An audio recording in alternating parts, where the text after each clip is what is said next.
Finally, here at 4:30, according to the FDA, Americans throw away an estimated $161 billion worth of food each year. A quick scan of your pantry or fridge could reveal a few items past their expiration dates, but should you throw them out? What's still safe to eat? All great questions. NBC's Vicki Nguyen clears up the confusion on date labels so you're not wasting money or food. From use before and sell by to expires on.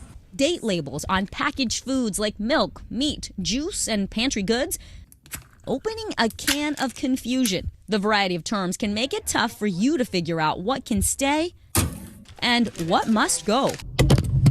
One survey revealing more than 90% of consumers report throwing away food too early because they misinterpret the labels. The average family of four losing $1,500 a year to uneaten food. Every week is something new. It's beef prices, it's produce, it's avocados. You can't hardly afford food. I mean, it's gone crazy. All this coming as inflation sends grocery prices up 13.5% from last year. A product can be beyond the best if used by date and still be safe and of appropriate quality for consumers to use. Susan Main serves as director of the Center for Food Safety and Applied Nutrition at the U.S. Food and Drug Administration. She says the FDA does not regulate date labels except for when it comes to infant formula. For everything else, manufacturers use their own discretion for date labels.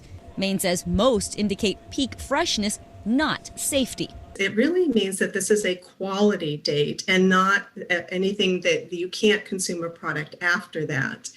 And knowing when a product is at its best quality is not really an exact science. The inconsistent labels are now prompting the FDA to push for standardized terminology in your grocery store aisles. To help clear up the confusion, the FDA recommends that food makers use the labels best if used by for freshness and use by for perishable items, things that spoil, like milk. The agency hopes the distinction will help with safety and food waste so you know when to keep food and when to toss it out. Before eating expired foods, Main says there's one situation to pay attention to: spoiler alerts. Look for changes in consistency or texture. Smell it. Does the food have a foul odor? Other tips to help reduce food waste: if you can, avoid bulk and impulse purchases, especially of produce and dairy products, which go bad faster than shelf-stable items. When eating out, if you have leftovers, try to refrigerate them within 2 hours. And remember, your freezer is your friend. It'll keep many foods fresh until you're ready to eat them. Good advice with no expiration date.